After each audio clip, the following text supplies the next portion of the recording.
Where do you spend most of your time as a product manager? I'm sure it's product research, trying to understand what your customers are having to say, what are their top problems, or even what are the other opportunities out there for you to explore. I've been there, I've seen this very closely as a product manager, and I've spent hours trying to just make sense of all the research work that I've done.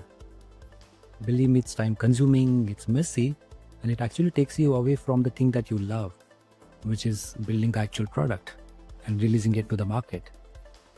That's why I've built this simple AI-powered automation that not only does the customer research, but also turns it into clear and structured insights, which helps you drive your product decisions.